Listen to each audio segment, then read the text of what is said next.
네, 차홍선의 스마트 에너지 시간 함께하겠습니다. 오늘 이 시간 통해서는요, 곡물 가격으로 보는 정유화학업체의 매력도를 점검해 주신다고 하는데요. 케미칼 에너지 투자 자문의 차홍선 대표께서 자리하셨습니다. 만나 뵙죠. 안녕하세요. 네, 안녕하십니까. 네, 대표님, 곡물 가격하고 이 정유화학업체 사이에 어떤 연관성이 있는 겁니까? 앵커님도 많이 못 들어보셨던 내용이죠. 네. 크게 두 가지로 말씀을 드리겠습니다. 네. 하나는 지금 이제 전세 경기하고 곡물에 대해서 말씀을 드리고, 곡물이 정유화학업체하고 왜 중요한지에 대해서 말씀을 드리겠습니다. 큰 그림을 보면은 정유화학 기업들은 여러 번 좀 설명을 드렸지만은 20년 동안에 이렇게 경기가 부양되거나 이제 미국에서 이렇게 4조 달러 정도를 부양했지 않습니까? 네. 경기가 부양되면은 첫째 지금 같으면 이제 스마트폰이라든지 자동차가 많이 팔렸죠. 선진국을 중심으로 후진국도 중진국도 많이 샀지만은 그러니까 일단은 자동차하고 스마트폰이 많이 팔리면서 거기에 대해 원료가 되는 정유화학 기업들의 주가도 많이 상승하고 예. 원료 가격도 많이 증가했지 않습니까? 그게 20년을 놓고 보면 한 17년간의 흐름이었는데 2011년도부터 그 흐름이 다 완전히 깨져버렸습니다. 깨져버린 게 이제 특이하게 이제 두 가지 때문에 크게 깨졌는데, 첫째가 이제 미국에서 셰일 가스를 개발하면서 많은 공급 과잉이 나왔고요. 두 번째는 곡물 가격이 1970년이라든지 90년도에 비해서 한 3배 정도 올랐습니다. 곡물 가격이 많이 올라가니까 어떤 일이 벌어지겠습니까? 그러니까 농부들이 많이 재배 면적을 늘렸겠죠, 그죠? 재배 면적을 늘리고 생산량을 많이 늘렸겠죠. 네. 무리하게 좀 늘렸겠죠, 그죠? 그러니까 이제 셰일 가스가 공급 과잉으로 들어갔고 곡물이 공급 과잉으로 들어가면서 국제 유가를 끌어내렸다. 그래서 정유화학 기업들 실적이 안 좋았다 이렇게 보시면 될 것 같고요. 그게 큰 그림입니다. 그게 과거 현재까지의 네. 큰 그림이고요. 그다음에 이제 정유화학 기업들하고 곡물이 왜 중요하냐면 이제 여기서 보면은 지구상에 이제 100대라는 자가용이 돌아다닙니다. 네. 100대 돌아다니는데 4대가 뭐냐면은 하이브리드 차라든지 전기차가 4대라고 보시면 되고요.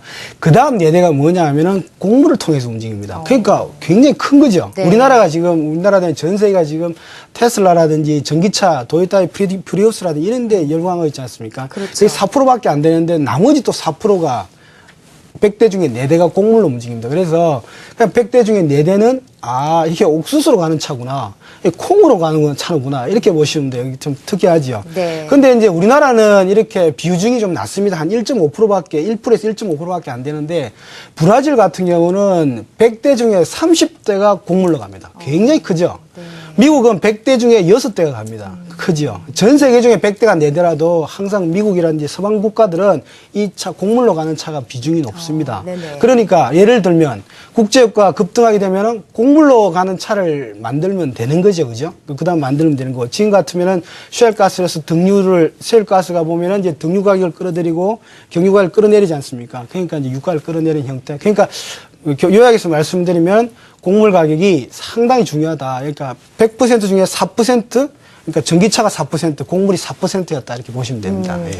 한 가지 이제 우리가 원유의 상당 부분 이제 기댔던 부분들이 이제 다변화되면서 사실 이 바이오 관련된 에너지에 대한 부분에 대해서 상당 부분 좀 주목을 하다 보면 이것이 이렇게 아주 연관성이 없는 산업은 아니다라는 말씀으로 제가 좀 정리를 해도 괜찮습니까? 예, 그렇습니다. 네, 맞습니다. 이런 부분들을 조금 이제 보시면 될 것 같은데, 지난주에도 저희가 사실은 달러로 보는 곡물 가격, 그러니까 달러와 원자재 사이의 이런 상관관계에 대해서도 상당 부분 이제 저희가 좀 공부를 한 적이 있었는데, 이제 보자면 이제 이것도 좀 마찬가지 흐름인 것 같거든요. 맞습니다. 이제 원자재 곡물 가격을 전체적으로 봤을 때 이제 원자재에 이제 속한다 이렇게 봤을 때 이제 이런 하락세가 이어진 것으로 이제 판단이 되는데, 추세에 대해서는 어떻게 보는 게 좋겠습니까? 예. 한번 그러면 정말 그렇게 연관관계가 있는지 한번 그림을 보겠습니다. 지금 보면은 국제유가하고 옥수수 가격인데, 붉은색이 국제유가 가격입니다. 푸른색이 옥수수 가격인데, 네. 보시면은 2008년도 같은 경우는 거의 정비례했지 않습니까? 붉은색하고 푸른색이 같은 그림으로 간 겁니다. 그러니까 그만치 상관관계가 높다는 겁니다. 그리고 지금 현재 WTI가 조금 100달러에 정지되어 있지만, 옥수수 같은 경우도 푸른색 같은 경우도 바닥에서 네. 조금 올라오는 트렌드지 않습니까? 오늘 같은 경우는 이제 우크라이나 사태 터지면은 예. 좀 더 밀가격이나 곡물 가격이 또 상방향으로 좀 방향을 틀 걸로 보이지는데, 이렇게 상관관계가 높고요. 그래서 정관계가 있는 그러니까 옥수수를 가지고도 자동차가 움직이는 거에 대해서는 정말 상관관계가 높고, 두 번째는 이제 큰 그림을 보면은 농산물, 그러니까 곡물도 농산물이 하나인데 예를 들면 롯데케미칼하고 면화가격을 한번 보시면은 거의 상관관계 1이라는 걸 또 볼 수가 있습니다. 그래서 롯데케미칼이 붉은색이고 면화가격이 푸른색인데 보시면은 면화가격하고 롯데케미칼 것도 왜 그럼 상관관계 높으냐면은 이 구상의 45%는 면티고요. 네. 45%는 합성 섬유로 만드는 그러네요. 거거든요. 네. 그러니까 합성 섬유가 올라가면 면화가격이 올라가고 또 면화가격이 떨어지면 합성 섬유가격이 떨어지는 그런 형태라고 보시면 될 것 같습니다. 그래서 이렇게 상관관계가 높다 이렇게 요약해서 말씀드리고 싶습니다.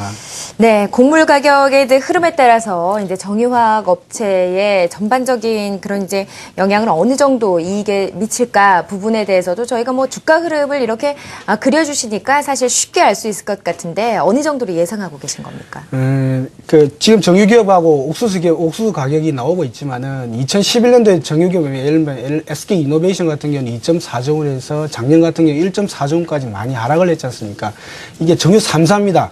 SK 이노베이션, S-오일, GS하고 옥수수 가격인데 거의 정관계 형태를 보이고 있습니다. 2011년도 때 기상이변으로 잠깐 옥수수 가격이 올라간 걸 제외하고는 1대1 관계를 보이고 있는데 그래서 실질적으로 보면은 그러니까 곡물 가격하고 그다음에 정유기업들 이익은 정관계다 이렇게 보시면 될 것 같고요. 그래서 작년에 1.4조 원을 했는데 올해 같은 게 어떠냐면은 미국 쪽을 체크해 보면은 이게 쉘가스 기업들도 개발하는 업체들이 원가 높은 기업들은 파산하고 있고 곡물을 제작하는 농부들 같은 경우도 대농을 제작하는 미국 쪽에 중농하고 소농 같은 경우는 정부 보조금 없이는 거의 실질적인 파산 상태랍니다. 그래서 가격이 조금씩 상방향으로 올라가고 있는 트렌드입니다. 그래서 올해 곡물 가격은 제가 볼 때는 한 20% 정도 올라갈 거로 보고 있고 내년에 조금 더 올라갈 거로 보고 있는데 그러면은 보시면 알겠지만 거의 1대1의 상관관계지 않습니까? 그 정유기업들 이익들도 제가 볼 때는 한 20% 이상 정도로 올라가지 않겠냐 이렇게 보고 있습니다. 네, 이제 뭐 종목을 꼽아봐야 되겠는데요. 매력도가 높은 종목을 선택해 주신다면 어떤 쪽으로 좀 관심을 가져볼까요?